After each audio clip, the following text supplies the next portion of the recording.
Okay, a bit of a test run here. So I've been busy building this thing up. Wanted to see if this will work. So I'm doing a screen recording with a video. And I've got Katana Go BTS version hooked up here. Now, I've taken a Helix Floor, which has been sitting around for a while doing nothing, and decided, okay, let's mess with it and do stuff. So, first up, this is controlling the Go through MIDI Patch, which is back here. This is the Bluetooth section. You've got M1 is a little wireless MIDI remote on the back of the Helix. Katana Go MIDI connected, Katana Air also connected, but that's not in use.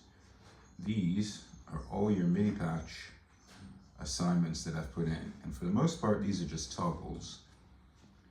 The reason why there's so many of them is I'm running a BOSS Air, I'm running a Katana Air EX, and I'm running a Katana Go.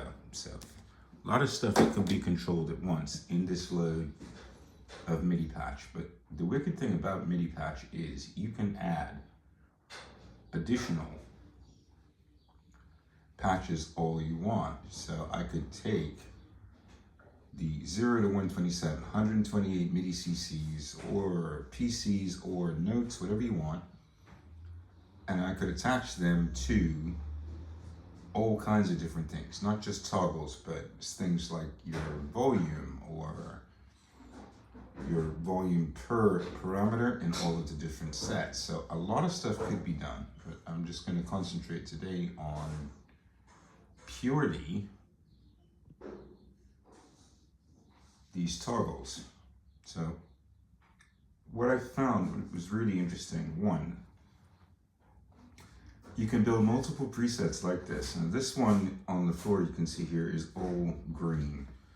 You can go in and manually screw with it. That's just one snapshot. But what a snapshot does is it's a collection of up to 64 parameter changes, and when you fire off a snapshot, it actually will take all of these little MIDI things down here. These are just MIDI CCs that toggle. So that's turning it on and off, the SD3000 delay 1. That should be turning on and off the echo. Snapshots will send out, you can see up here, those are instant commands. I'm not even touching them. All this is doing is it's a 10 switch mode. And these are all, with the exception of this one, toggles. So 6 toggles plus the ambience. Now watch. As I'm switching through these, hitting this once just goes to snapshot up. The next one in key, and there are 8 of them. So you should see on screen there, these are all mapping. Kill switch 1 with snapshot 1. So what I normally do is just flip through these. One hit to go down. If I hold it in, it goes back 1. Otherwise, switch 3, switch 4. Now you can switch views, and it's going to tell you here, the FX kill switch. These are the names of the actual snapshots.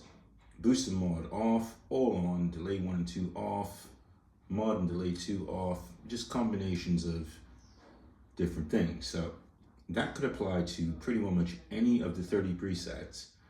And what this thing is doing is it's changing toggles on a per preset basis, so that will really enlarge the amount of sounds that you can get just out of one preset, which is pretty damn cool. Let's go back. The other thing that this can do, I can change the colors. So you'll note here on screen, those are all green. When I first did this, I did it for the BOSS Airs. And those have 3 channels for every single thing, usually green, gold, red. I was thinking, okay, let's just do this for the BOSS Air, but the problem is I can't. There's no line out of this thing, so I can't record this or show you what it's doing. It's just me listening to headphones. That would be kind of dumb. Can't really share that. So over here, just gonna lift this up for a second and show you what it's doing. That there is my wireless off the guitar. going into a Katana Go, which is going into the back of a BOSS. So that's just acting like an FR in stereo. That's the rig. Notice nothing here is actually touching. It's all wireless. It's just plugged in. So that's the rig. Watch this. Boom. The colors now match what you see on the WASA Go screen. And this thing is plugged in, so that can stay here. But the guitar, this lovely wretch, I can program this thing's buttons, these here, to go and switch snapshots on the Helix. So I don't have to be sat there next to this thing, but it's switching 6 things at once, 8 times over. A lot of stuff. Pretty cool. So check this out. Now you see those colors are matching what's going on. The delays down the bottom have gone off. Delays down the bottom have come back on with reverb, and the slow gear is on. If you look closely, from this point of view, everything's huge, and you can just totally see what's going on. So boost is on, mod's on, delays are on, the FX reverb's off. Etc. Combinations and combinations and combinations. And what you see on the floor is what you see here. So I could be watching a YouTube video instead of filming this and playing along to it. And you can see right there on the floor how easy this is. Now, if I want to move stuff around here on this big old Helix Floor, all you got to do is touch these two. It'll come up there and say, you really want to do that? Yes. Boom, they've switched positions. Simple as that. It's a wicked thing about the floor. Touch sensitive switches, you can turn it off because it can be annoying. But when you're programming stuff up, there is nothing better. So that's just a quick overview of this thing. I'm going to dive in deeper and deeper and deeper into this. Remember, this is just toggles. You could be doing a whole lot more with something like this. And you can jump from different styles. You can have different colors in there. It can be doing different things. You could set up one of these to just go and mess with the amps and the boost section, or you could just mess with the delay.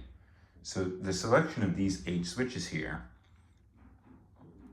you can do what you want. All this thing is acting as right now is just a MIDI controller. So there's no sound coming in and out of it. It's not actually doing anything with audio whatsoever. It's just controlling the wee little Go over there, which I think is pretty cool. So there's an idea. That's all due to this little app, MIDI Patch, which is only available on iOS. You can see it's connected here to 3 different things. It can be connected to many more. I think up to 5 different Bluetooth devices at once. And it's just sitting there listening, changing simple CC/PC messages into much more complex SysX messages, which is cool. Get into that as well. But anyway, let me just see how this goes. I will post this up and then get into specific stuff during the week.